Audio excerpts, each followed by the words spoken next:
right. Good morning, everybody. Where's my morning show logo? There it is. Welcome to the morning show here on Stock Market TV. Happy Monday. And happy Monday it is, actually, for a lot of things, especially the crypto markets. We're talking about that. Overnight futures looking good. All right. We got a lot to like this morning. The miners, the cryptos, looking great. So we'll talk about all that. We'll kind of highlight some of the things that we discussed on Friday's show and talk about what's coming later on this week on the crypto front for us. Guest today, Andrew Moss. He's a prop trader with T3 Trading. He was on Off the Charts a couple weeks back. Great conversation if you missed that. He'll be on the show today. And then we'll have Sam Gatlin on the show as well. And Kenny Glick, as always. And we're live. So I'm not seeing anyone in the chat. That's weird. But we are live. So let's just get this show on the road here. And here we go.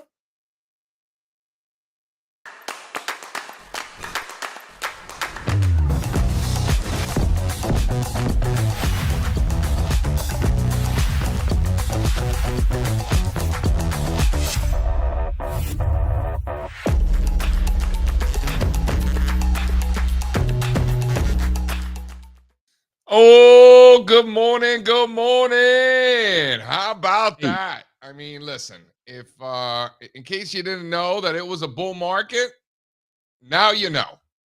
Now you know. The amount of parties that I'm invited to in the next 2 weeks, it's exhausting just thinking about it. It really is. I have so many dinners and games and parties and all kinds of stuff. I was telling Strazza last night. By the way, Scottie Pippen was in our spaces last night. No big deal. Wait, Scottie Pippen was in your basement? In my spaces. Not your spaces. Yeah, my spaces. Oh, I thought you said basement. Definitely. I think he's too tall to be in my basement. What? Yeah, dude. So we had like an impromptu spaces last night. I had a big family weekend for me this weekend. A lot of family activities. And so, put the whole family down, was looking through some charts. I had nobody to talk to. So it turned into a team meeting. Strazza was there. Grant was there. We had our to-do list. Scottie Pippen was there. Like, we were just talking about like market breadth. And Strazza's like, I just want to point out that Scottie Pippen is in our... What did he have to say? He wouldn't come up. I was like DMing him. I'm like, Scotty, come up, bro. I kept like inviting him and he just wouldn't come. He did stay for like an hour. He was there for a long time. He stayed until the end. Yeah. Isn't that funny? That was awesome. Yeah, it was very cool. That Twitter Spaces was like exactly what I needed at that moment. I was so happy. Usually when you do late night Twitter Spaces, I'm like already watching HBO. I want nothing to do with it. That was perfect. Yeah, by the time we were done, I was all alone. Because I was listening to that song "Ghetto Boys" by Ghetto Boys. Of course. He's like, what is it? Standing alone in my room, looking at candles. Standing alone in a four-cornered room, looking at candles. I'm like, that's me. That's me alone in a four-cornered room, staring at candles. Like what they were rapping about. When did that song come out? Like that's about right. Probably like 90s. I don't know. I feel seen every time I hear that song. I was up until like 3 o'clock in the morning looking at charts last night. Yeah, I went to sleep immediately after that Spaces. I didn't get home until midnight, and then like you had Spaces. I had a little ice cream. See ya. Ooh, you had ice cream last night? That's nice. Yeah, I was listening to an interview. I was listening to the interview with Bill Gurley and then the other guy. What are those VC guys? What's the other one? Gurley and one of the all-in guys? Yeah. Calacanis? No. Gurley and what's his name? One of these VC guys. Gerstner. Yeah, Gurley and Gerstner. It's very confusing. Wait, they have their own podcast now? That's probably great. I subscribed to a new blog. They had the blog of the guest that was on. I think he might be Gurley's partner or something like that. But they have their own podcast now? They've had their own podcast for a while. I had no idea. Yeah, Gurley and Gerstner. I got involved. So anyway, so I was listening to that, and I thought it was interesting because like before, they were talking about like the differences in VC between before and now. Like these were smaller funds, so you would allocate and like you hit a grand slam, it's a life changer. Now these things have billions of dollars in assets under management. So like, they're just making money off the fees, and if one hits, great. And if not, that's okay too. They were talking about like this $4 billion fund is making $80 million cash flow. And like the lead partner takes like 25 of that. Like that's great money. So like you don't need to hit it out of the park. So they were just explaining kind of like the differences in the VC world between back then and now. Yeah, you know what? Another difference is they all seem to be Republicans all of a sudden. That's a big difference between then and now too. I didn't listen to the whole thing, but I didn't know. They didn't get into the politics. Dude, you listen to these all-in guys? Wow. Yeah. They're all wow. Big change. Yeah. All right. Well, you're seeing, it's not, that makes sense. You're seeing a lot more of that out there. Chamath is kissing Trump's ass publicly. Yeah. It's kind of pathetic. Yeah. All four of them, really. Really? Mm-hmm. The SNL skit was funny about that. Hold on. The SNL did a skit on their podcast? No. I watched like the first 15 minutes, and the open was about like, they're all like, yeah, the open was, it was like SNL for Trump. They're like, we were always on your side. Yeah. Nice. Yeah. I'm sure the libs love that. That was funny. Listen, at the end of the day, it doesn't matter whether you're Republican or Democrat, like watching the libs on TikTok, like losing their minds. It is kind of funny. You're not on TikTok. You don't go on TikTok. No, but I see the videos on the Twitter. Yeah, right. There's a Twitter account called Libs of TikTok. Which is run by a well-known conservative. It's big. I can imagine that. Okay, we're gonna do the state of the markets. But speaking of libs, the libs, as we were talking about last night, is part of the tailwind for equities. Libs losing their mind. Is that not right, Mr. Strazza? It's probably not bearish. It's probably not bearish. How bullish is it? I guess we'll see. Hit it, Spencer.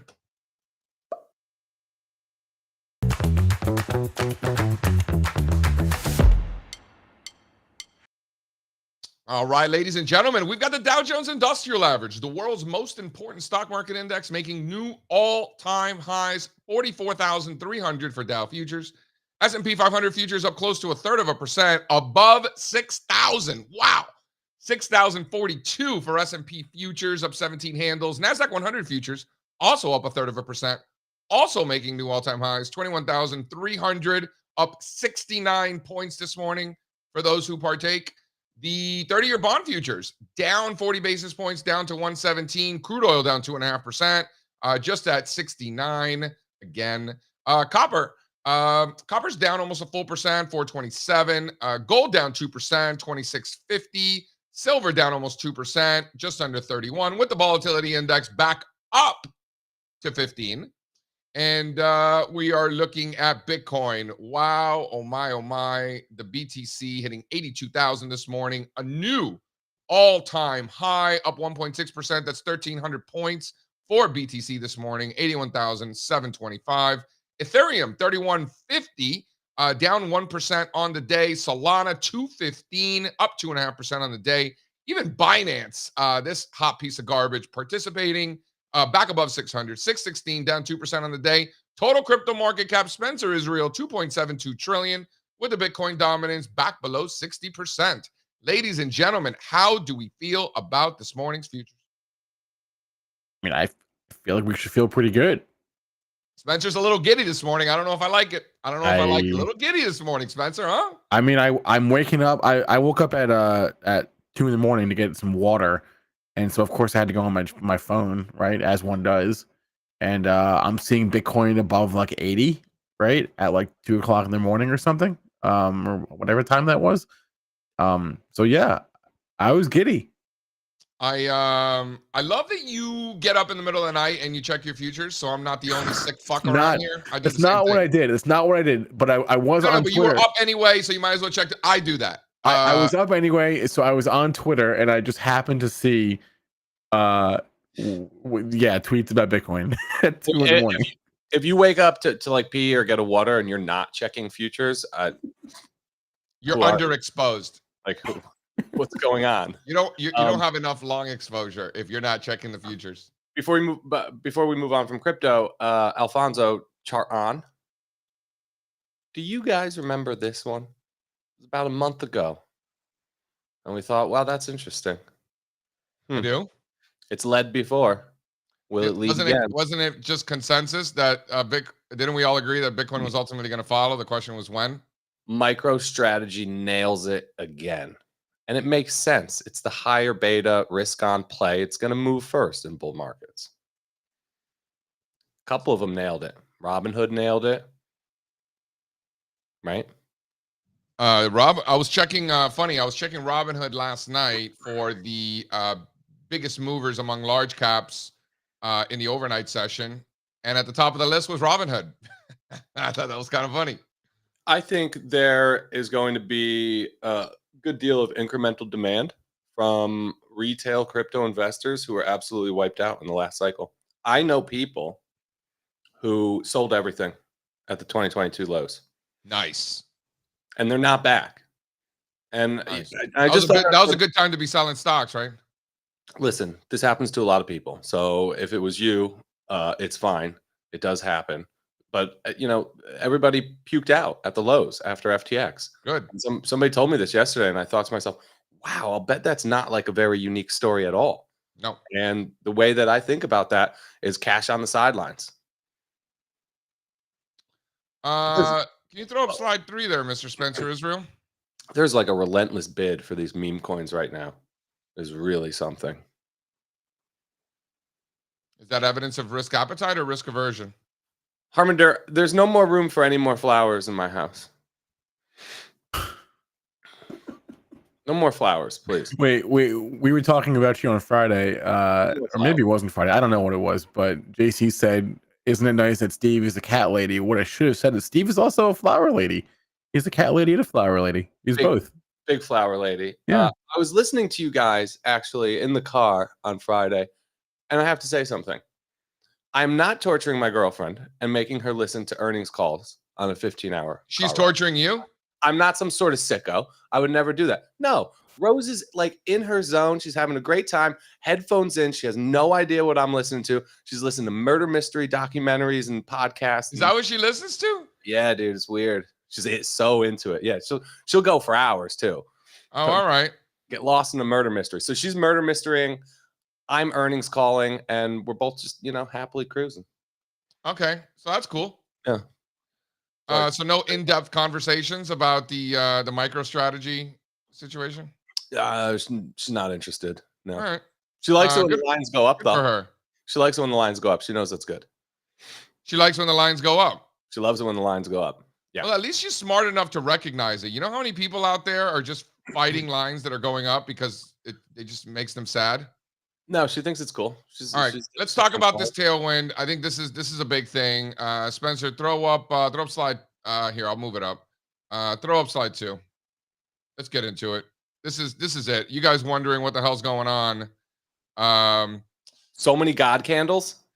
People are sad. Zoom out. People are sad. They're angry. They are pessimistic. And when you have the stock market and other risk assets making new all-time highs every month, and people are this sad and consumers are this pessimistic, hard to find a better combination than that. Steve Strazza, as somebody who poo-poos sentiment, particularly a one University of Michigan consumer sentiment survey, even you would agree that this is a tailwind for equities. Yes, I would agree. And you deserve some flowers for making a big deal out of the put call last week. I mean, it was just very odd. Put call ratio a week ago, it feels like so long ago now, doesn't it? Yeah. The put call, it feels like a month ago at least. The put call ratio 1 week ago hit new 52-week highs. So should we talk about the concept of follow through? I think that's important to spend a few minutes on follow through. Sure. And the importance of that. Right. So we get this massive momentum thrust Wednesday post-election. And then the big question is, can they stick it? Right. You want to see follow through, more green candles. They don't have to be big ones, but you don't want to see the market give those kinds of moves back. Right. That's never a good thing. We're already on 2 days of follow through. Today's going to be another banger. We were talking about it last night, just based on the price action from cryptos. Futures had to catch up. They're catching up now. This is follow through. This is as bullish as it gets, right? So what follow through is basically confirmation for something else. right? So you get a big move and you say, now we need to see follow through, right? If this is going to be a valid breakout or a valid pattern resolution. And we're getting it. We're getting it in a big way. These are looking like very decisive breakouts that can be trusted. Do you agree? I mean, I was making a big deal about these the weekly close, even from the election night. I'm like, well, you got FOMC on Thursday. These are big moves. You got to stick the landing into the end of the week. They stuck the landing, didn't they? I don't think it could have gone better if you're bullish. Right. The price action has been phenom. Spencer, were you buying altcoins this weekend?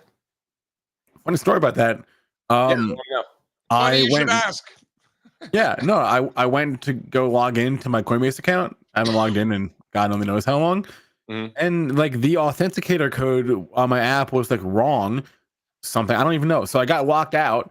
So I had to like authenticate myself. I had to like take a picture of my like passport and like send to them. And it takes like 3 days for them to like prove that you're you again. So I am currently locked out of my Coinbase account. Okay. This is it. This is perfect. Yeah. Exhibit A. What do we always say on here? If you have one brokerage account, you're not serious. You're not serious. I do have a Fidelity account. I didn't go, but that one I know. I just wanted to like wanted to see really. I was like, maybe I would have bought something, maybe I wouldn't have, but I really just wanted to look in there and been in there. And I hadn't been there since like April or March, right? So you wanted to shop around, see what was on the shelves. You couldn't even get in. No. But listen, so this Spencer's telling a good story. He's going to figure that out. He's going to get in. It's going to be fine. Yeah. But in the middle of a raging book, imagine if Spencer had positions that he wanted to sell and this happened. That would have sucked. You have to always have two accounts funded and ready to go. Because in this instance, say Spencer really needed to make a move and he tried to log in. They said, no, sorry, dude, 3 days. Then he's got to go somewhere else and make that move. And maybe if he wanted to sell something there, try and hedge it out somewhere else in crypto. I understand this is hard, but that's the idea. You have to have another place to go because this stuff does happen. Yeah. So I do have a Fidelity crypto account and a Coinbase account. But I don't know really what you. I guess you can buy. I don't even know what you can buy on Fidelity besides the majors. I've only ever bought Bitcoin in my Fidelity account before. Wait, you can buy in the spot markets on Fidelity. I don't know. I wanted to get on Coinbase and see, and I couldn't even get in, and I was like, and then I went in this morning because it said it'll be done by like 10:30, and I was like, 10:30, and then I was like, oh shit, 10:30 in 3 days. So look at the date. So whatever, it's fine. No, they'll get you in there. I'm not worried about it. I was just like, oh damn it, I can't even get into. Even if I wanted to buy something, I couldn't. Can we get before Kenny comes in? Can we look at a couple of weekly charts, please? Yeah, and in the chat, Coinbase is the worst. If 70% in 5 days is the worst, then yeah, maybe it is the worst. Well, credit to them for like keeping my account safe from yourself. Myself. I found $2,500 of Bitcoin I didn't know I had anymore in an eToro wallet. Who knew? Shout out eToro. Because what some of these apps do is they make the platform a separate app from the wallet, and then you start moving stuff, and then you got stuff in both. And I totally forgot. I don't know why I have money in an eToro wallet either. I have money in random like DeFi protocols all over the Web3. That is, I'm a little bit scared of just how much exposure is out there that I need to go find. Can we throw that up, please? Can you throw up that quad chart? Yeah, it's a good one. It's a good one. I'll give myself props. It's a hell of a chart, Jay. Hell of a chart. Bull market charts. I mean, and that's only because the next one didn't fit. Why don't you go to the next one quick and then come back to this one? The next one is consumer discretionary, making a new all-time high for the first time in 3 years. Industrials, new all-time high. Communications, financials, technology, all new time highs. What do you think? You can't argue with this. This is tough. Imagine looking at this and being like, oh yeah, it's just a bear market rally. Oh, it's only 7 stocks. Like imagine if you've been one of those people this whole time, like just blow your brains out. Read your tweet caption. It was good. What did you say? What did I say? I don't even know. I made a tweet caption. No, it was good. I liked it. I giggled when I saw it. Giggled. Let's see. What was my caption for this chart when I tweeted it out? Yeah. Let's see. I said, up until a few months ago, there were still people arguing that stocks were not in a bull market.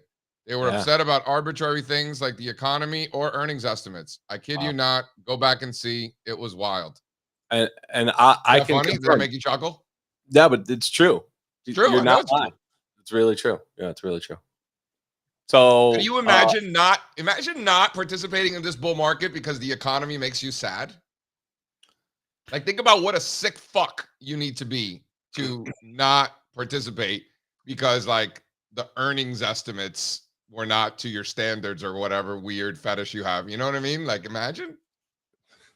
Harminder asks a great question right now, and it's one I'm thinking about a lot. And I think we all have been for some time now. Are we in agreement that we're past mid-cycle?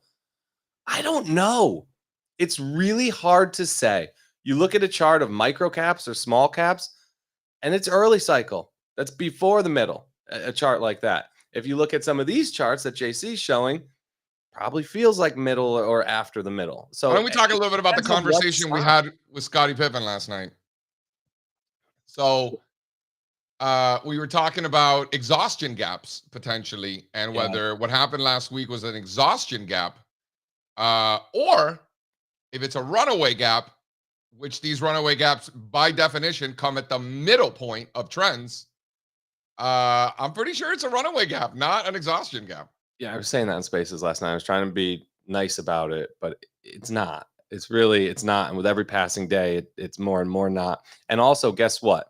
You don't know that it's an exhaustion gap until it turns into an exhaustion gap. And guess what you can do when that happens? You can get stopped out and leave your trades, right? When price starts to tell you this was an exhaustion gap. So there's no reason based on the price action to not be in. You don't want to be sitting here looking at these charts like, ooh, that might be an exhaustion gap and waiting on the sidelines. I think that's a huge mistake. Also, I don't talking about Scottie Pippen on our Spaces is later stage. I would agree with that, but this is price first. Price first. I love how Strazza has the HODL hat on. Also not early stage. Dawson, to your point. Hey, listen, you had to HODL for these, prolonged consolidations this year. It was really the right thing to do, to just hang on. HODL or is it HODL? I like HODL. I think both work. It's like VWAP or VWAP. I understand Spencer's grammar rules. By Spencer's grammar rules, it's HODL. Is it not, Spencer? That's right. That's exactly right, JC. Who's listening, huh? You do. You listen. You listen. That's right. That's right. I like HODL. Actually, no. Wait a minute. No, that's not true. HODL, because there's no vowel after. It would be HODL. It would be. It would be on. Hold on. Oh, hold on. It's hold on for dear life, or is it hang on for dear life? But the O is the on. What are these rules you guys speak of? The rule is the acronym. For those who Spencer was a journalism The major, sound of the acronym should mimic the sound of the word in the acronym.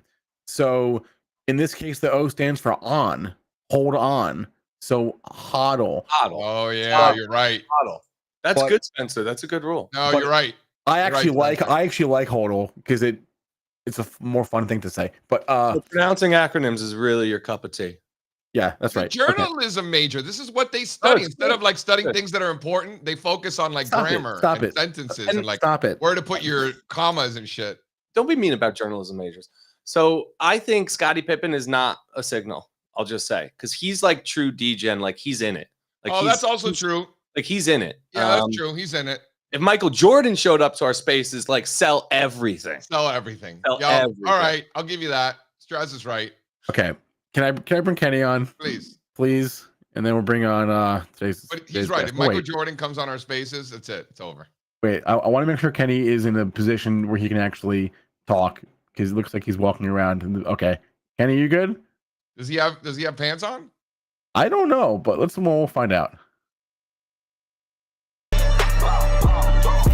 It's been a long time coming. They ain't come from my club, they tugged it. Putting up numbers, 99 pounds, and I still kept it 100. Hola. Yeah. Woo! I hit the trifecta this weekend. I was thinking about you, Kenny.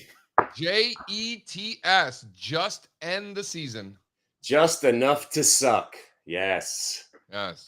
Wow. I mean, I almost hit the quad. I was betting against the Hurricanes too, because I was like, how many fourth quarter comebacks is this team going to have in one lifetime? You can't keep playing from behind like the Georgia Bulldogs. It's true. It's Wow. true. Wow. I remember the days. I was actually, I bet a lot, but I don't bet as much as I used to back in college. Back in the day, you had to call in with the secret codes, nickel dime, and all that. Joey would yell at you if you didn't use the right vernacular. Imagine calling Joey and say, listen, you think you want to, can you give me 7-1? I just want to take the Jets minus 25. And they would be like, what are you talking about? The line's 1.5. No, but seriously, can you give me 8-1, 9-1 if they lose by like 3 touchdowns? And he would hang up on you. But my God, live betting is the greatest thing ever. I mean, within 2 minutes, you knew they weren't scoring in that game. You knew they were getting blown up. And you knew the Giants weren't winning. These are the 2 worst football teams I think I've seen in a very, very long time. But the thing about the Jets is that the bookies still try to pretend that they're a real team. They were favored. It's unbelievable. It's unbelievable, people. It's not so much the bookies. It's supply and demand, Kenny. I guess. Andy Dufresne strikes again, by the way. Oh, talk to me. Give it to me. Yeah. So last week, and here's why bull markets, they make geniuses out of all of us, but it also lends to bad habits. When, generally a swing trader is normally a day trader that has a position on that they probably should have sold, and now I'm a swing trader. That's what happened to me on Friday. I was trading stocks like Lunar, LUNR. I don't know if you guys got the charts up. Hang on, I don't even have my charts up, but you'll get the idea. So Lunar, SOUN, stocks like Lyft, they're all coming out of that Andy Dufresne, and they didn't want to cooperate on Friday. So I said, you know what? Fuck it. I'm just going to hold them all. And look what happened this morning. They're all gapped up, and we all live happily ever after. So again, don't fall into the trap thinking that you're some super genius or greatest trader in the world when you're in a market that just never goes down right now. You're getting rewarded from being stupid right now, and it's fantastic. Why not enjoy it? Like betting against the Jets and the Giants and Detroit and the Georgia Bulldogs. And by the way, that comeback from I don't know if you guys were watching last night's game before I fell asleep, but I called the sideline of Detroit, and I was like, you're losing to a team that just got beat by the Jets. You better win. Next thing you know, they came back. So I love live betting. Absolute live betting. It's fantastic. What's up, everybody? Have a good weekend.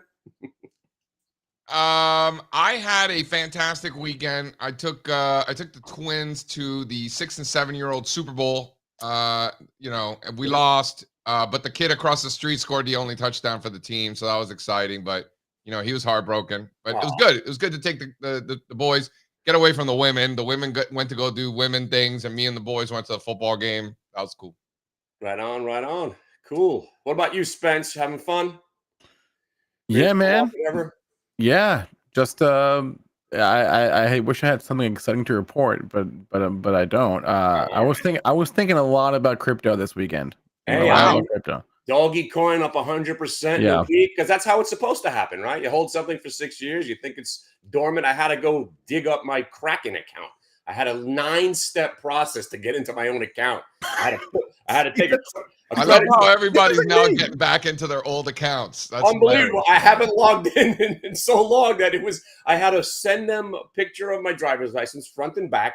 Then they scanned my face to see if it matched the driver's license. Then they called me, and then they called my mom. It was crazy. It's crazy. And then finally I got it, and I was like, oh, good. I still own some doggy coin. Yay, look at me. Let me sell some. No, I didn't sell any, but maybe it goes back to $1. Who knows? But we're all geniuses now. That's hilarious. Kenny, talk to me. We got the Dow, S&P, NASDAQ, S&P 600, Dow Transports, mid-caps. Everybody's making new all-time highs. Everybody's making money. Bitcoin, new all-time highs. I mean, it's just across the board. Pessimism remains incredibly high, which I love. Yes. So talk to me. Are there any Andy Dufresne patterns out there? Are we buying these breakouts? Are we looking to fade? Talk to me. Yeah, I'm loving Lyft. I'm loving Lunar. Lunar just came out last week. It popped its head above it got some fresh air, but then it ducked right back into the sewer. But it's coming back out today. So Lunar. What's the ticker symbol? LUNR. Thing is, they have a launch coming, and I believe they're reporting earnings. So who the hell knows what's going to happen next? But I do like Lyft because the numbers are already out, and this just Andy Dufresne out of a 6-month Andy Dufresne, but it's about to bust out of the coveted 4-year malaise. So when it's been down in the dumps for 4 years. If this can get back above that 20, you're looking at $32 on Lyft. I like this name Lyft. So, again, day trading it mostly, but I'm hanging on to a position. I don't even know. I mean, Palantir is just, I have to sell some here at 60. 47 got us 60. I think the stock goes to 80, but there's no reason to sell at all. I'm still looking for more Andy Dufresne's, and they're all working right now.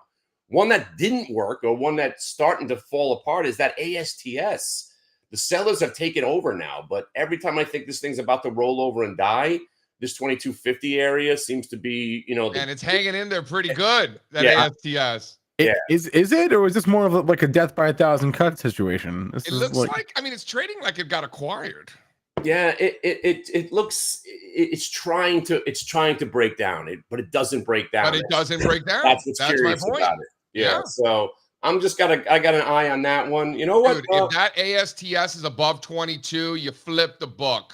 Yeah. It tends to hold right here. But again, I just woke up. I sold a little bit of the gifts. Again, if you wake up on Monday morning and the dumb trades have worked out, sell half, and I'm happy about that. So Lunar, I might hold it. I got to look to when they're reporting. I think it's a report and the launch, so that kind of gets me nervous. Stuff.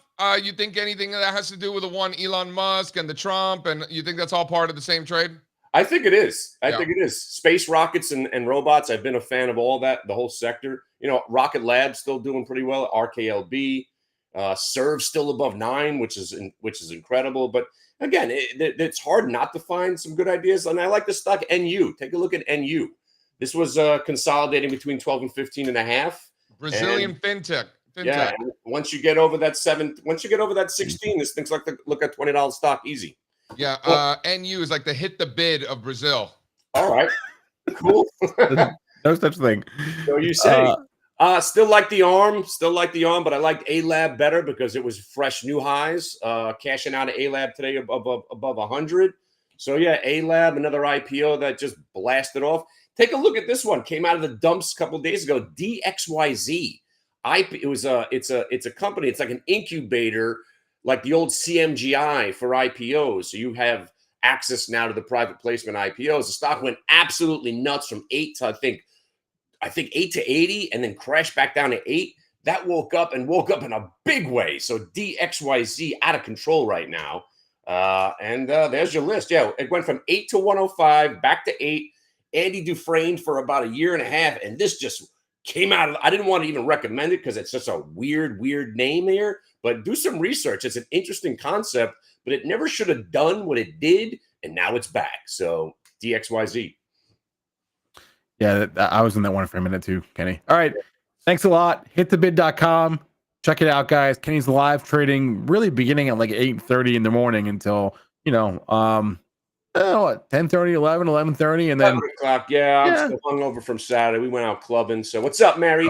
Oh boy. Went out clubbing. More importantly, on a serious note, if you have a chance today to email your local politicians, any politician, tell them that the market should be closed today in honor of Veterans Day. This is ridiculous that we're even awake right now. The bond market is closed. Stock market is open. The market should be closed. It should be a real national holiday, and it's unbelievable the market's actually open. Tell them, Kenny. I agree wholeheartly, my friend. Salute to our veterans. All right, guys. Be good. Totally agree. It's some bullshit, man. Well said indeed. All right, let's bring on our guest here. Andrew Moss, a prop trader with T3. He has a great Substack, which the link to which is in the description. And he was on Off the Charts with Strazza and Sean like about a month ago now. And that was so great that I reached out. I was like, hey, why don't you come on our morning show? So we did that. So here he is. Let's bring him on. Where's my there it is. Jay, we've been friends for a long time. Make the call. I mean, this is pretty professional, guys. Nice show you got going here. Andrew Moss. Hey, what's up, guys? Hey. Good Monday morning to you. Good morning. How's everybody? Doing great, man. How are you? I'm good. Hey, thanks for bringing me on right after Kenny, by the way. This ought to be a piece of cake, huh? I mean, everybody says that. we could have brought you on Wednesday after the election if that would have been better. that probably would have been easier, right? He's great. He's got a lot of stuff going on there. That's fantastic. Kenny has the best energy. So talk to me. How do you come into a Monday morning after a weekend like this, and the 3-day run that we had coming into this week from last week in the stock market? Yeah. What kind of things are you thinking about and looking at, and what are you doing, etc.? I'm trying to do as little as possible, right? The positions are working. It's hard to chase it. You just, like Kenny said, you just kind of got to be happy with what you got and, enjoy the market, right? This is, things are getting a little extended. It's looks kind of hard to buy some of this stuff, but, at the same time, this is not the type of rally that gives you good entries, right? This is, the market is incredibly strong. Every technical piece of information you look at, you guys are sharing it, I'm sharing it, we're all seeing it. It just, the strength is abundant. And so you just got to kind of sit on your hands and wait for the right spots and manage your winners. Exactly.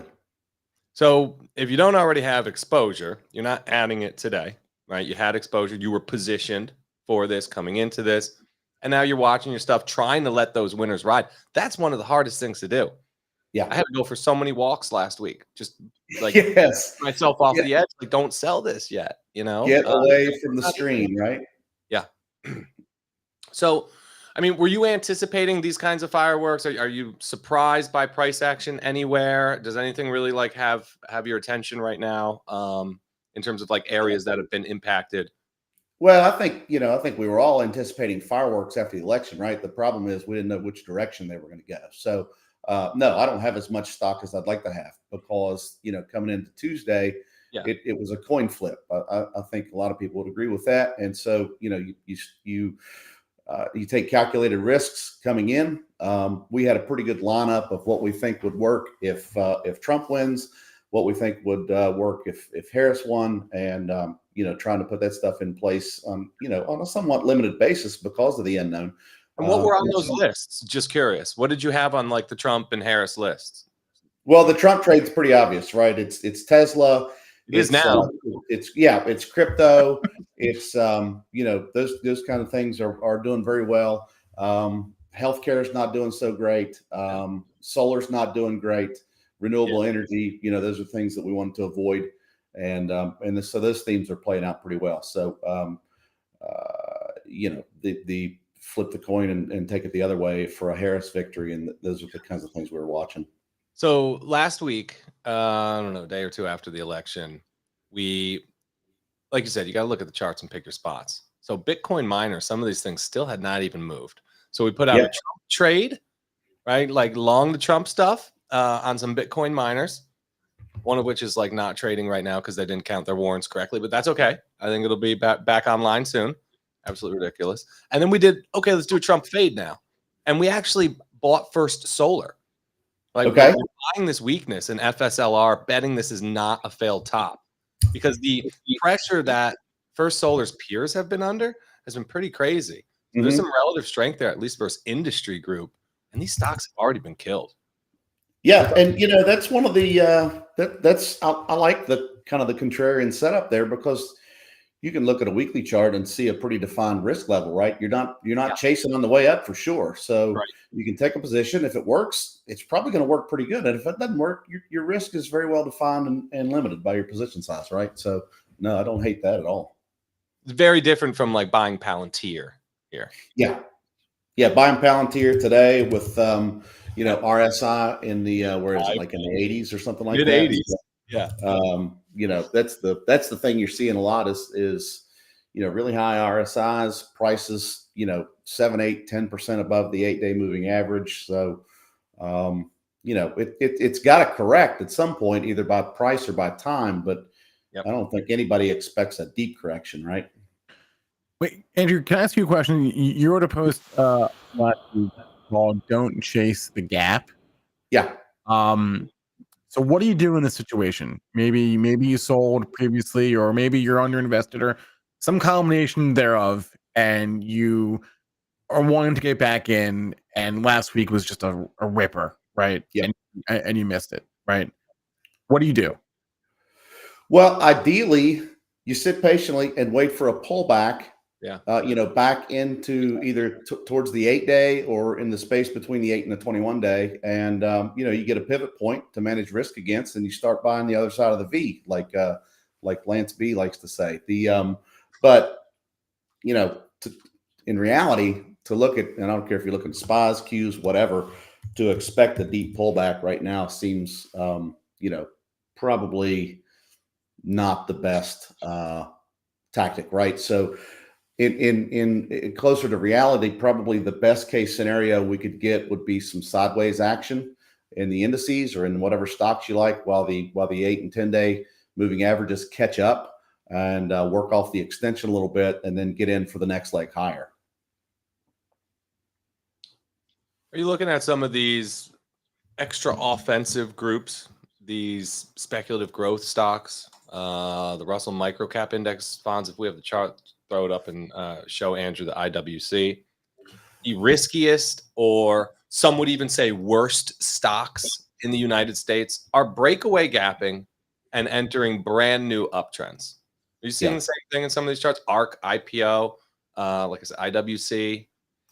Yeah, all the ARC funds, the ARC FinTech, the ARC Innovations, all that kind of stuff is coming along. Yeah, and we've all been watching for IWM to join the party, right? And as strong as the market has been, everybody kind of in the back of their mind, I think, had to wonder, how strong can it really be when the small caps aren't participating? And it's been so frustrating to watch that with the IWM chop around and move back and forth and never really get lasting follow through. I mean, it's been a strong chart, but just with a really loose and wide range. So now that that's coming online, it just adds to the incredible amount of strength we're seeing all in the charts. And so, I'm not looking at, I don't watch IWC much. I did see your post the other day. I think it's interesting. I think it's a weird one.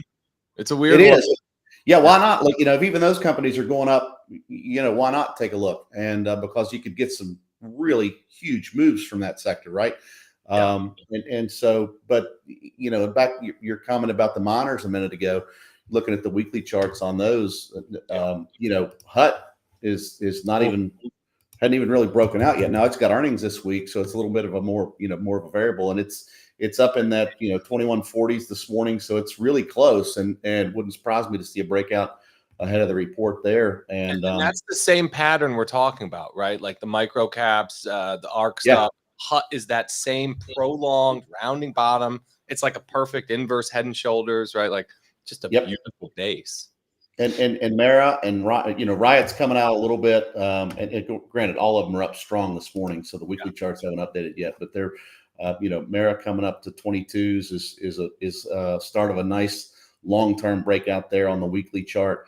And, the good news is, I mean, if you look at the previous all-time highs of any of these names, there is miles and miles of upside potential there. So we don't have to, worry about the next 5 or 10% and chase and then, be down on a position and not feel good with sitting with it and all that kind of stuff. If you just remain patient, start easing in with smaller size or buy the sideways consolidations or, a dip if we ever happen to get one. There's, this could be much, much closer to the beginning of some big moves than the end, I think. So if I said to you, I like this theme. Let's stay on this for a second. So if I said to you, hey, Andrew, you can only buy one pattern. You can either buy the ones that look like HUT and ARC and IWC, just coming out of big bases now. You can buy those.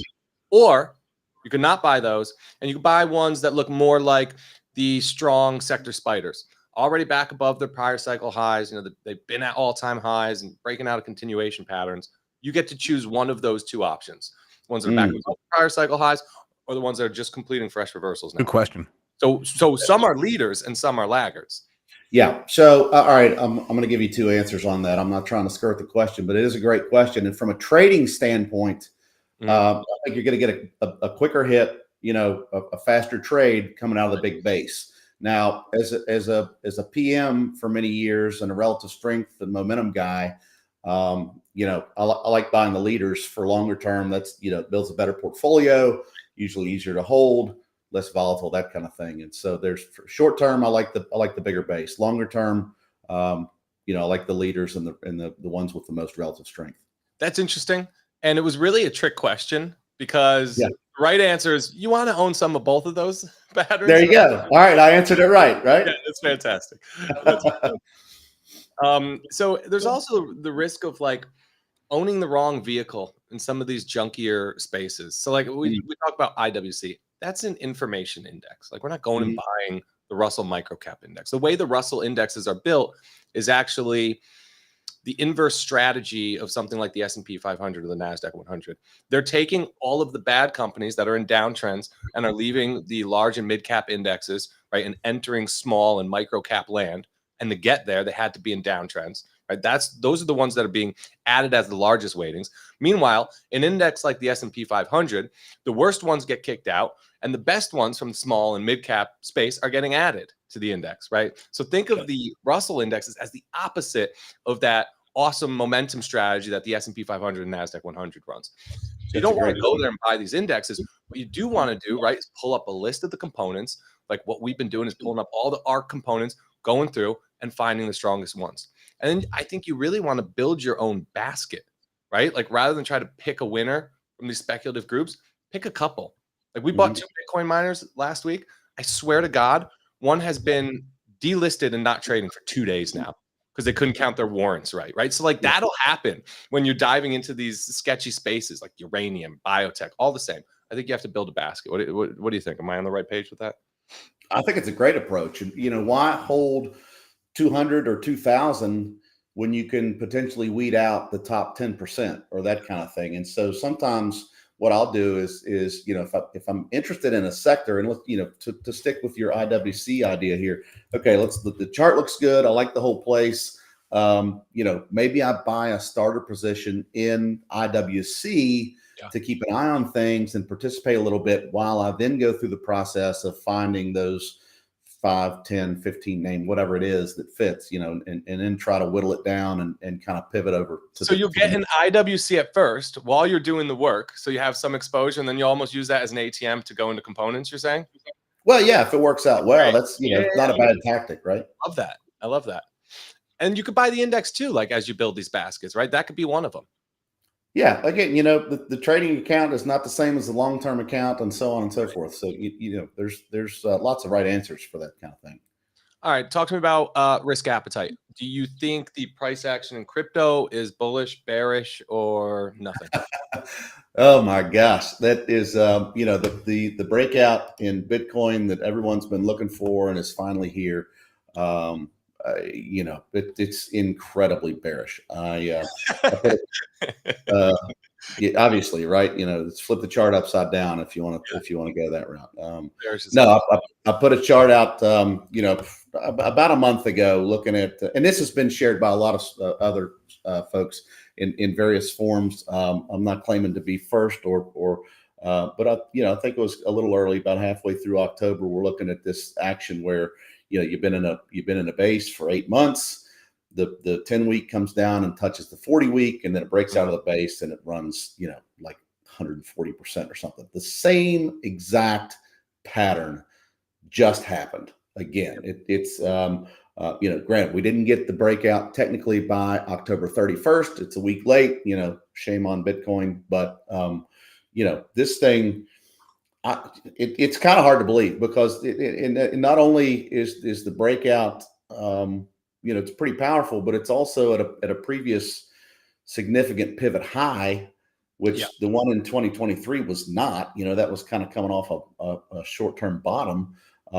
So this could be huge. There's if you take the same caliber of move, you got Bitcoin at $180,000, and that's it sounds outlandish, right? And I'm not. Say it again. What did you just say? Say it again for everybody in the back. 180. It's on my chart. I can send you the chart, and that's in that was in 23. It went 140% from October to March of 24. Yep. So now do it with Solana. No. Yeah, right. And so, admittedly, I have not paid nearly enough attention to the altcoins or the other majors there, Solana and Ethereum and that kind of stuff. It's those some really nice looking patterns there as well. And even I heard you guys talking about Dogecoin earlier, getting a lot of questions about that lately. And, I told a guy on Friday or Saturday, you look at the chart, it's 22.89, 22.90. That's 22.9 cents, obviously. Yep. And then the next stop is 35. And it's like, boom. I mean, I didn't expect it to happen in 24 hours, but, and I'm interested. You guys have put out a lot of work on some of these, you've got Doge and you got Dog with Hat or whatever the hell that thing is. And all these, very, very specific, WIF. I don't know. Is that a red flag? Is it, these altcoins or these, whatever you call these things? I mean, when these are running like they are, I don't know. That's not, it doesn't make me feel warm and fuzzy about the crypto space. But then again, I think it's a whole lot closer to the beginning than it is the end. If anything, when they're running scam coins up 50% on a Sunday morning, it at least speaks to the animal spirits that are supporting, right? The action that we're seeing elsewhere, I think. The risk appetite is there. Yes. Are you spending much time looking at any of these intermarket ratios? We've got the high beta, low vol. There's a lot of talk about the discretionary staples, these offense versus defense ratios. Do you give much weight to those? I post those charts every Saturday morning in my weekly chart thread. That's every Saturday about 8 o'clock or so. And you guys do the work too. The breakout in discretionary versus staples, massive. And the high beta, low volatility ratio is it's interesting to me. I don't know that it's especially useful other than it's just another layer of things like when Doge is up 100%, we like you said, the animal spirits are there, the risk appetite's there. We don't have to look at the relative chart to know that, right? That's a great point. When you pull up your crypto watch list and you see Doge up 100% in a weekend, do you really need to look at this discretionary staples ratio at all? That kind of tells you everything you need to know, right? But the base and the equal weight ratio is just what a chart, and I've been calling it the most important chart in the world. You need that confirmation. If that didn't look like that right now with everything else going on, you would say, "What the hell?" And like the small caps coming on board, right? We're seeing stocks from all different areas be really, really strong, and that's a very important part of the overall picture, I think. So, talk to me about ex-US stocks. I mean, do you care? Are you even looking at them? US stock market's so strong. Are you even looking overseas? Thinking about that's another one. I don't pay extra special close attention to it, but ACWX every Saturday, that's in the list. All world ex-US. Yep. And, you want to see the rest of the world doing okay, right? China is on everybody's mind a lot for recent months. And, not a big beneficiary of the Trump trade, but not, it's not broken. After the move that it had off the low 20s, to get to 40, it's almost a double for the year. And so now it's back down and, what's 31.63 this morning on FXI I'm talking about here. You've got a VWAP anchored to the 21 pivot high right around 30, between 30 and 31 with the 10-week coming up there and some pivot areas and that. So, I don't know. China's not a great trading vehicle for a lot because it gaps around and it's kind of messy, but it is, it's doable if you play it right. And so that, that's an area I think that's important to watch is that low 30, high 29s area and see if, what it does in reaction to that. Low 30, high 29 in the FXI. Yes. Yep. Yeah, that's I'll put a chart up after we get off. There's again there's a VWAP, the 10-week and some pivot levels there in that neighborhood. And the way I look at this one is I'll zoom out to where I think you've anchored the VWAP from the prior cycle high. Are you talking about? Yeah, that's February 21. So if you zoom out to like February 21, where we're anchoring the VWAPs from, it's a big base. And you think about the narrative. There's an incoming president saying we're going to double or triple tariffs on Chinese goods, and the base still looks like this. So from a sentiment perspective, I kind of like it. Yeah, everybody hates it and says it's not going to work, right? But the pattern is there, and if the animal spirits and risk appetite and the whole world is doing okay, maybe we don't write it off yet. Yeah, if people are telling you it's uninvestable, definitely don't want to write it off, right? Yep. And that's where it was that's where it was in August. That's where, I mean, it looked terrible. Baba looked terrible. Lots of these things where everybody was just sick of them. It's like, I don't want to pay attention to this anymore. Yep. And that's when the room started getting involved and, had some really good trades on that. So, all right. One sector for the rest of the year. Talk to me. biotech is a big focus for us right now. It's there's one that has just started XBI just started breaking out on Friday. I mean, it's been in this range since July. It's like, all right, it's going to get, everybody's watching 103.56 for like, it seems like a million years. And today it's 104.97, right? So if there's a breakout that's still in the early stages, I think that's one. Something I don't know. Everybody seems to be in agreement that Robert Kennedy Jr. is not going to be friendly to the healthcare sector, right? Maybe that's something to unwind as part of the Trump trade there. I'm not sure XBI cares. I don't know what I don't know what he means for biotech as the companies that are making the vaccines and the new drugs and doing the fast testing and that kind of stuff. I don't know. Isn't this just a risk appetite story? Yeah, Right? maybe it doesn't matter, right? Yeah, That's matter. I mean, right now the chart's telling us that he's not a problem, and it doesn't matter.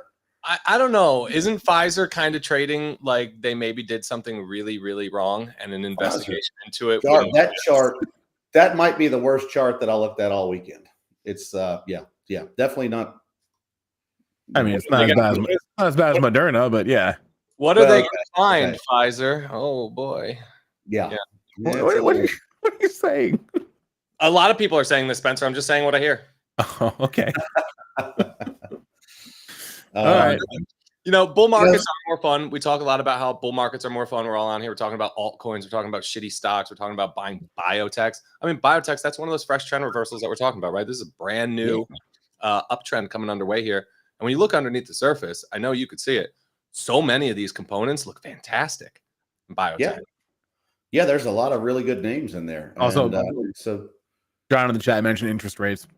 Can't ignore those. Right. Yeah, right. That's a huge the small caps and biotechs both. That's got an effect from the interest rates, right? And TLT's up 3 strong days in a row and into the 21 day, and can't seem to make much headway except for last week. It's very strong. The weekly candle, there's a potential reversal pattern there. It's where we had it just opened and it's down just a little bit, but there's so we got to keep an eye on TLT. The dollar's, I don't know, does the dollar matter, or is it just strong because everything else is strong? I mean, I totally missed it with the dollar. I was like, this chart's so important. It's got to roll over to put a bid in risk assets. Risk assets don't even care. They're just shrugging it right off. Same with it. It's another one I watch closely, but sometimes I'm like, hey, this feels like it matters, and a lot of other times recently, it's like it doesn't seem to be bothering anything. So I'm not going to fight it. I'll keep an eye on it, and it won't matter until it does, I guess. Yep. SOX, SOXX. Yeah. Semiconductors. Yep. That chart hasn't broken out yet. And it's down. They've become laggards. Yeah. So I don't know. Is it just because they went so far before everybody else and they need a bit more of a rest or whatever? But that's something I want to keep an eye on because I'm pretty sure we're not done using lots of semiconductors. No. So we got to keep a close eye there. And this is really it was the early cycle leader. It was semiconductors, home builders, some other things. So I think you let them dance, right? Yep. They've earned it. All right. Anything else on your mind? Looking at oil and gas or some of this action in industrial metals or some of these other materials groups? I had a friend share a chart with me the other day, NRP, Natural Resource Partners, which is, coming out of a big base there. Now, this thing doesn't trade a ton of stock on a daily volume. So that's kind of, be forewarned. It's not, not a big issue, but that's a nice big base breakout coming out there. And aluminum's getting a lot of mentions. I like, you're looking at things like Alcoa and Century Aluminum. There's some potential there for a couple big breakouts. Materials, if started looking at materials, I don't know, month or 2 months ago, it came out of a big base there over 92. 92 area, and it's still, it didn't run away, but those are the kinds of things that we ought to keep using and keep the prices strong, right? So, No, I like that. Watch list. Coal stocks you would expect would benefit. Yeah, coal's been very strong. Somewhat under the radar. I'm in the heart of coal country. Everything around here is coal, and I haven't heard a whole lot about it. So it's still there. It's not gone away. And Arch Resources, for instance, 183.50s. It gets above that. I mean, that has been a top since May of 22. Now it's just a continuation pattern, maybe. Yeah. So those are things to definitely a good area to keep an eye on. And then since we're dropping all these hot coal names, Console Energy, CEIX, another one, breakaway gapping here above its highs from 2023. Yeah, that one's already going. Yep. All right. Well, thanks, Andrew. Yeah, Andrew Most guys, I pinned the link to the top of the chat. If you missed Andrew on Off the Charts like a month ago, you should check that out. Also, in the description is the link to his Substack and Twitter. Check those out as well. This was great, Andrew. Thanks a lot for coming on. We had so much fun on the podcast. Make sure you all listen to it. Yeah, that was a good time. I'm glad to be back with you guys again. This is fun. Have a great rest of your week. All right. Thanks, Andrew. Thanks, brother. You too. Great guy. He's the man. Super nice. Do you know where? Actually, I should have asked him where he's from or where he lives. Do you know? West Virginia. West Virginia. Oh, I've been there. Beautiful state. I gotta go to West Virginia, man.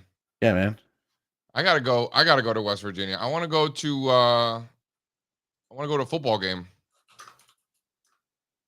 A lot of winding College country football. mountainous roads. I don't want to go to a college football game. You don't want to go you're done with college. Strazza drove from Key West to Atlanta, went to a game and drove home. I'm done. It was very aggressive. It was very aggressive. Yeah. I respect it. Listen, you don't have any kids. You got plenty of time on your hands. I would do the same thing. I used to do those things before I had kids, actually. I mean, it's fun, right? Like where else should we go? No, going to random college football games over the years in my younger days took me to places I would I went to College Station, Texas. Why the fuck would I ever be at College Station, Texas, if not for a football game? I went to Norman, Oklahoma. That is random. That's good. That's good. That is. Let me tell you something. This is not safe for work, but I'll tell you some of the stories of what went down when a bunch of New York guys show up in Norman, Oklahoma. That was really something. But it's a nice I wouldn't. country. Let me tell you, I felt like I was 20 years old again, walking around the Georgia Tech campus. They have like fraternity row all set up. They got live music going on. Everybody's playing beer pong in the front yard. They got like big posters and murals of, F Miami, all this fun stuff, like big party. It was great. I felt like I was at UConn again. It was a lot of fun. Fantastic. Can we throw up slide 2 there, please? Andy was talking about China. You guys brought it up. For me, China, very impressive. The China. You saw some give back on Friday, and it's like, okay, was that it? It was just a little fugazi move. I don't know. Pretty impressive bounce back today. I mean, I'm paying attention. JC, Pfizer's trading like the vaccine was fugazi. I mean, Moderna looks terrible. I mean, all of these things, right? What are these stocks afraid of? What did they do? Spencer thinks I'm crazy to say this, but isn't this what you always say? Like, these companies like are saving the world and doing all these things, and they don't get compensated for it. Like, isn't this that, or no? Is there something else? I mean, this might be the opposite of that. It looks like Pfizer might have, I don't know. Well, I think in this case they were compensated, and then now they're not anymore, right? Like so they were compensated, now they're stuck again. The government was paying them. Pfizer, what is it from Major League 2? They suck again. No, the government was paying them, and then they stopped. They positioned themselves for a forever pandemic. Is literally what happened. They went all in on pandemic. And then it ended. I think the gravy train stopped a while ago, and when the gravy train stops, it's like, oh shoot, right? There's something there. There's something there. I want to see all these files. I want to see all these RFK files. This is going to be fun. I love gravy. Can I just tell you how great gravy is? Can we please get off of this? I can't do this. Dude, gravy is so good, man. Vaccine companies accountable. This is great. This is going to be so much fun. I can't. So anyway, China, no takers. And then RFK is coming for the GLP-1s next. Yeah, JC, call me when the FXI is at like 54, and then I'll be interested, right? But then. Well, the FXI is at 31, so that's 60% away. So I don't know what good that does. Strazza calling out the Economist magazine cover over on the old Scottie Pippen Twitter Spaces last night. You think Pip read it? Dude, could you believe? I really wanted Scotty to come up and chat. How cool would that have been? I texted all my friends. Come on, Scotty. That would have been so. Dude, let's get him on the show. Did you ask him to come on the show? Spencer, get him on the show. What are you doing, bro? No, but seriously, did you ask him? Spencer emailed Novogratz to come on the show. Did you notice when I emailed him? I learned this trick from Jason Raznick. If you want to email someone like that is super busy or important, always email them early on a Saturday or a Sunday morning, because only freaks check their emails on Saturday and Sunday morning. So if you're going to email someone who is like a freak, email them at that time. So I emailed him Jason Raznick. Can you get Jason Raznick on our show? I will email him at 7 o'clock in the morning. Speaking of freak, he's a freaky man. I like it. We should try to get some of these guys. They'll come on.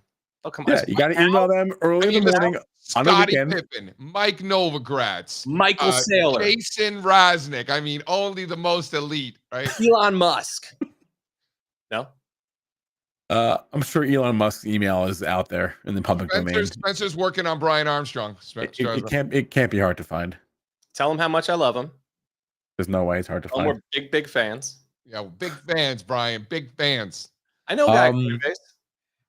Wait, what else was on? Oh, we have Sam Gatlin here, by the way, so we can bring him on. There was something else on my list. I had a chart that I wanted to share. Throw up the Bitcoin narrative cycle. I thought this was big, and if you want to drop the link to the video that Louis and I put together, this is slide 11. And drop the link, guys. Louis and I on Friday got together for a nice little Bitcoin and crypto powwow, talking about what this is all about. And I think that it's a great chart, talking about sort of the narratives throughout the different phases, the different cycles over the years, early on, that initial discovery, the early enthusiast. That's when I got in. I was orange pilled in late 13, early 14. I put all my money in it, right? Of course, right? No, I actually had some and forgot about it and didn't discover it until that next one, mainstream adoption and ICO craze. That's when I realized I still had Bitcoin in a wallet from the prior cycle, you see, full disclosure. Yeah. And then you had that institutional adoption over the last several years, BlackRock and all these cats, there it is again. Michael Saylor, all these guys adopting this. And now you've got the deregulation. And I'm not like Mr. like fundamental guy or like government guy. No. But I got to tell you, for a tiny little asset like crypto, which is completely irrelevant, it might as well be a rounding error. Wait. The crypto, it's less than $3 trillion. It's literally irrelevant. It's a rounding error. It doesn't matter. All these cryptos can go to zero tomorrow, and it won't impact anyone who matters. JC, right? But this is a typo, right? Or is it a joke? What? It says deregulation, just to be clear. Yeah? It's not regulated at all. Well, it's regulation. They want to be regulated. No. It's deregulation. It's laying out the rules. So to your point, it's regulation, but regulation. But it's regulation with a deregulation vibe to it. So. You're right. Strazza's right and wrong. Regulation, but it's like deregulation because it's going to be a tailwind. Yes, it's much needed regulation. Sure. We're legitimizing the asset class. Fine. Yeah, fine. They're setting out the rules so that they could deregulate. Yeah, put an X through that D. Just make the rules. This isn't NOM. There are rules. I know, but I would really love to have a conversation with Brian Armstrong about that. That would just be fantastic. We should really try to get that done. Regulators mount up. It was a clear black night. A clear white moon woman G was on the streets trying to... On the corner of 2-1 and Lewis, there should be a no right-hand turn sign just for hip-hop, just for hip-hop history. I've been to the corner of 2-1 and Lewis, and there should be a sign there that says no right turns. So you have to hook a left on 2-1 and Lewis every time. I hooked a left on 2-1 and Lewis in a Mustang convertible rent-a-car, and I would not recommend that. It's not the type of neighborhood that you want to be cruising with a pretty blonde girl in a Mustang convertible in the middle of the day, blasting regulators. Don't do that. Not a good idea. Not a good idea. Okay. Is this like a Tupac reference? I don't even know what. West Shut Coast. up, Spencer. Close. Spencer, you're out. You're fired. I'm out of my element here. You're so out of your element, Donnie. So out of my element. So we're really into crypto, and mostly into crypto during bull markets. And this is a new crypto bull market that is being born right now. I'm gonna start doing like a note once or twice a week, just talking about the moves I'm making, because crypto is very material to me in terms of my total invested dollars. Do like crypto with Steve and just talk about what we're buying, what we're selling, what we're overweighting, like we have been doing with some of these posts over the past few weeks. Crypto with Steve. Yeah, I got to do it. Got to Like do it. It's therapeutic. It's healthy, Steve. Yeah. I'm into it. Dude, I'm pissed off about this clean spark. Rachel, should we smack him? Should we smack Spencer? That was ridiculous. It's unacceptable, Spencer. Sorry. Or Nate, dog. I shouldn't. I didn't even have to say anything. I thought about keep my mouth shut, but I thought no, I'll say something. Anyway, all right, let's bring Sam on. All right. Please. All right.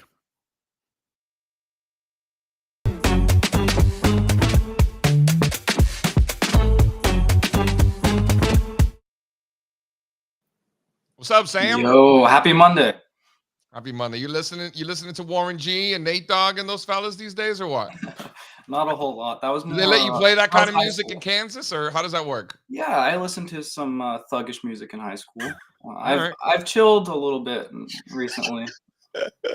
Nick Forrest wants to know if I was rolling in my 5.0. I wish I had a Mustang 5.0. I have already a deal with my wife. Once we get the beach house, the next thing is my 1989 Mustang hatchback 5.0. You want Mustang over the Camaro? Oh my god, I'm crying.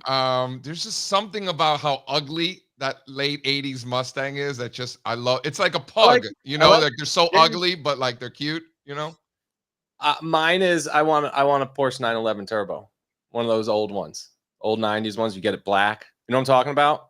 You're too young to have one of those. You need to be going through like a midlife crisis. You're not there yet. I feel like I'm there. I I feel feel like you're more like a I'm Ford right Bronco kind of guy. Like the new Broncos, all right, Sam. It's terrible. Off the rails, Spencer. You see what happens? Larry? I can't deal with this anymore. I have to. Bronco was my first car. I had the OJ model. Oh, Sam, this small cap situation, S&P 600 hitting new all-time highs, got to be a tailwind for the bios. Definitely. And yeah, I've been sharing a lot of biotechs internally with our analyst group, and there's just so many setups out there. It has been a long time since biotech has looked this ripe. We've been waiting for this IWM to complete that trend reversal, and biotechs were a big part of what was holding that back, as these biotechs were not ready to complete their trend reversals and make new 52-week highs. But that is different today. The party has started. Biotechs have listen, you're a young man. You know what parties look like, right, Sam? I do. Tell them. Yeah, definitely. Even genomics stocks are going up, Sam. Sam was on Slack this week. He's at the beer garden boozing, slacking us. Love it. Oh, how was Texas? He was trying to get me to work for him while I was at the beer garden. No What were way. you drinking at this JC. said beer garden? Were you drinking seltzers? What are you kids drinking these days? You're drinking real beer. Real beer, yeah. All right. Are you old enough to drink? I was trying to drink old fashions, but there were no spirits at the wedding. So that was a bummer. No spirits at the wedding. I know, right? That's why I said weddings outside the East Coast, Northeast are overrated. Sorry. Speaking the truth. Dude. No spirits? What kind of Well, it's a bull market, bro. The thing is, this couple was they're Mormons, so they're not even supposed to be drinking. So it was a good thing. Yeah, Caleb, let's do it. You should have been on Spaces last night. We were throwing a bull market Twitter Spaces party. Dude, Scottie Pippen was there. Can we talk about I Scottie cannot Pippen was believe in our that Twitter Scottie spaces? Pippen was in your spaces. That is too Go ahead. cool. We'll hold another one today. JC gets mad when I do spaces during the day. Yeah, because then you tell me, oh, I didn't have time to do this. Well, then you're fucking around on spaces instead of actually working. Like, don't give me that shit. That's work too. I'm talking Is it? markets with Is my it? friends. All right.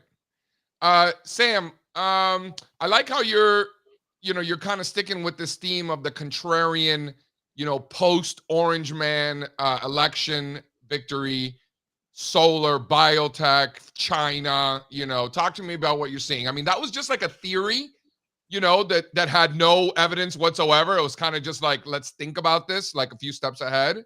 What are you seeing out there? Is that No, actually JC, happening? I've totally been stalking these for a very long time, and hearing you talk about them kind of gave me some confirmation bias and the confidence to go out there and talk about them to the world. I'm not just totally crazy because these stocks have gone down for years, and the price really hasn't reversed at all, but the momentum has weakened dramatically to the downside. There no longer is downside momentum.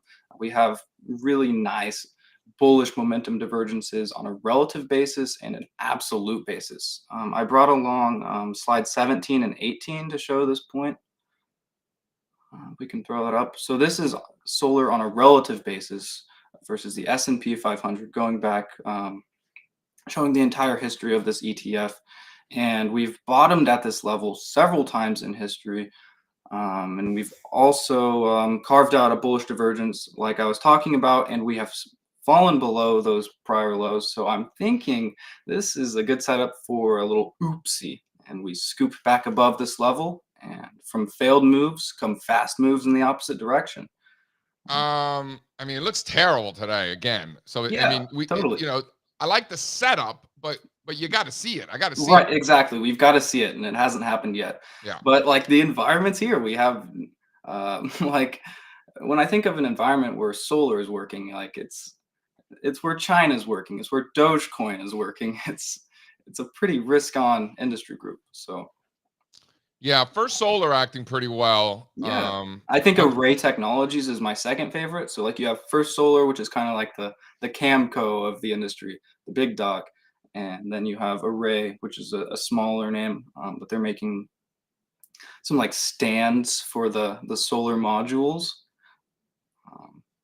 But they seem to be doing good, and it has a very similar setup to this relative chart that we were just looking at, buying it against prior lows with a bullish divergence. So I like that. I mean, I brought along the dollar. Do you want to talk about the dollar? yeah, can we Sam. please? Yeah. So Sam, let's start with slide hold on. 15.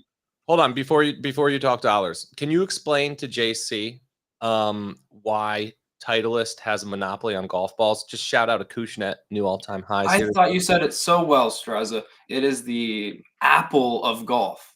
You Thank have you. to have it.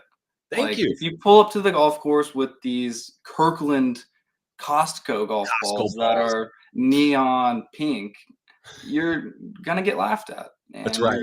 You're gonna get hustled all day by the golfers. So it's just like an insecurity thing amongst golfers. Like that's the most No. ridiculous shit I've ever heard. No, it's the status symbol. It's the iPhone. It's really the iPhone is But the iPhone's not a status symbol. It's an actual was. utility Yeah. that you need. It's a It status is a status symbol because if you don't I've have had one, Apple. I have had an iPhone for like, I don't know, 10 years or more. it's a status symbol. JC, I got news for you. Yeah, ask How Dan. so? Yeah, it is. It is. What's the alternative? Dude? You ever text somebody who doesn't have the blue check mark? Maybe, but how would I know? Doesn't have the blue check mark. Blue check mark? Like the blue thing that says like it's another iPhone. I didn't know that was a thing. What's the thing? Oh, Yeah. Anyway, fine. What's What's the alternative to an Apple iPhone? One of the Google things? Hmm? And that's like a lower class phone? I think you could still get Blackberries with the. No, people do the Samsung. That would probably be the most popular alternative. Sam, you're not old enough to know what a BlackBerry is. All right, let's not pretend. I see what you did there, digging us old folks. For the record, I never owned a BlackBerry. Thank you very much. Never had one. True story. I did. You would, because you were one of those corporate types. I had two. You would, like I said, one of those that was a very corporate type thing to do. Have multiple BlackBerries. Were you in the BB Messenger or whatever it is? Yeah, man. That sounds terrible. What a time.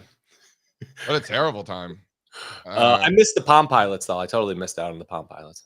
Missed that. Yeah, I had a remember piece of them, but I gold. was too young to have one. Okay. But I remember them. Sam, give us one more, bud. Yes, 15 and 16. I wanted to talk about the dollar seasonality. So I brought along all years going back to 1980. That is that dark blue line. And then you have the last 20 years, which is that dark gray line that's kind of hugging the blue line.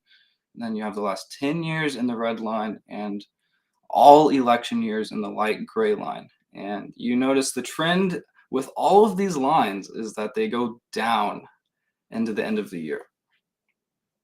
So if we go to the next slide, this would be a very logical place to see the US dollar index stop going up. We saw a massive, it was close to 2% rally on the day Trump was elected, but it has not really followed through. It stalled out at this VWAP anchored to that 2022 peak, the same place where we stalled out last fourth quarter, last Christmas.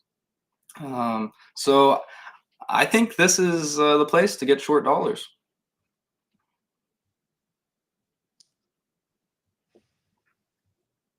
You know, I was talking to somebody yesterday, and they're like, you know, how do you want to approach interest rates and the bond market and the dollar?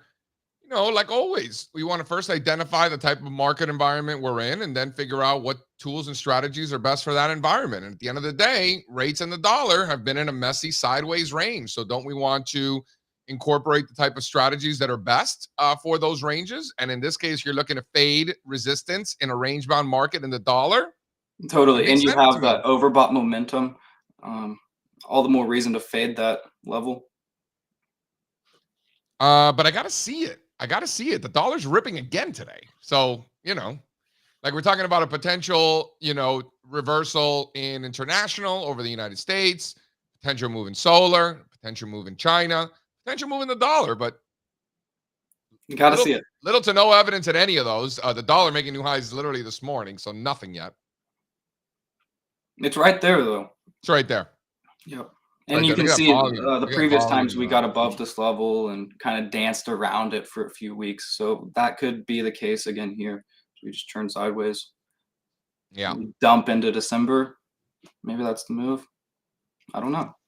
Yeah, maybe. I don't. Do we want to overthink the intermarket implications for the dollar here? Probably not, right? Probably not. No. Probably not, because the dollar's ripped and stocks and crypto are ripping too. So And solar's probably. yeah. All right, Spencer, hit it. We got to get to work. Let's go.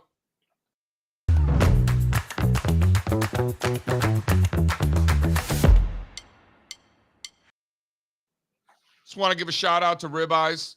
Ribeyes all over the world. They're just so great. I had a sirloin the other day. I had a side-by-side tasting of a sirloin and a ribeye. I cooked them both. And sirloins just don't match up. Hate to break it to you. Go with the ribeye. Totally agree, JC. This weekend, I went to Austin for the first time. I like Austin. I was blown away. Austin is cool. I am definitely on board. Yeah, you make friends with some homeless folks. It was good. There weren't too many homeless folks. I doubt that.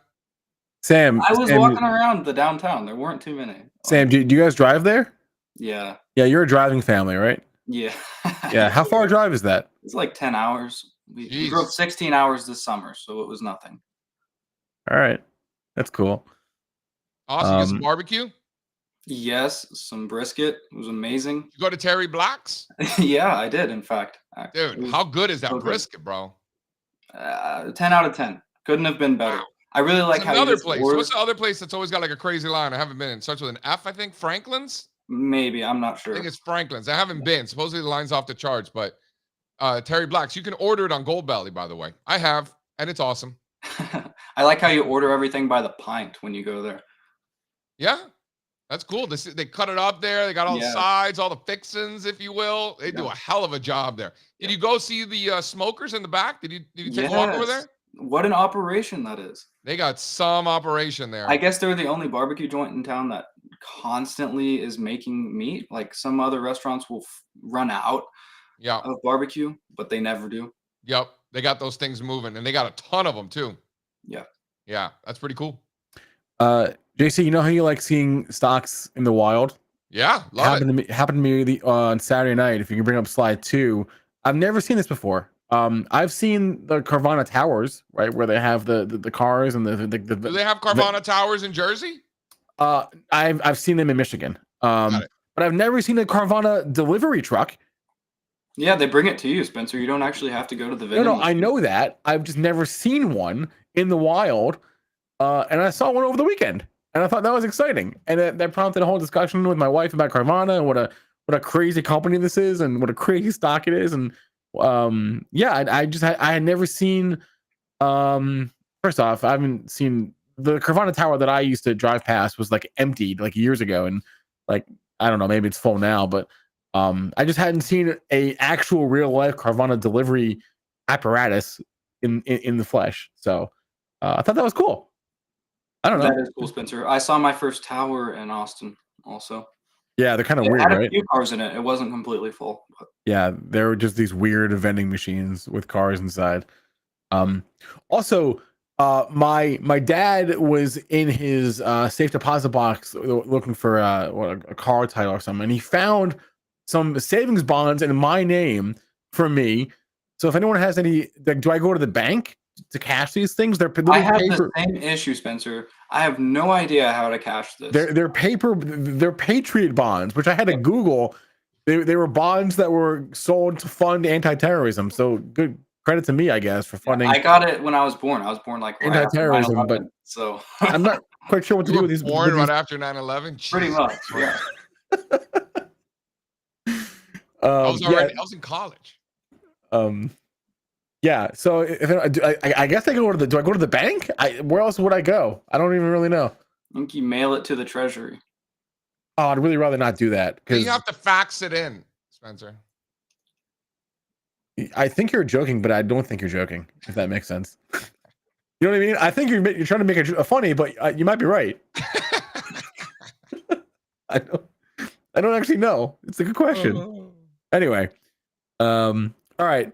So what's today? Today's Monday. We got Chat Request Live at 1:00.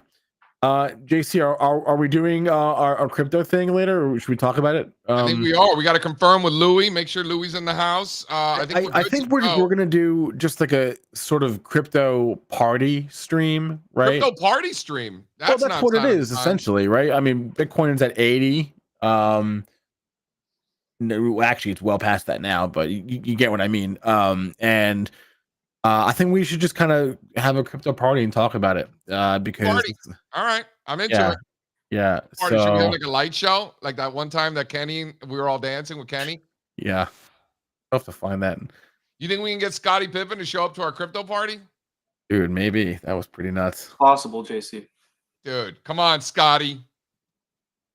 All right. Thanks, Andrew, for hanging out. Thanks to you guys for hanging out. Thanks, Kenny. Thanks, Sam. And smash the like. Go make some money. We'll see you guys later, all right? Adios. Adios. I can't take no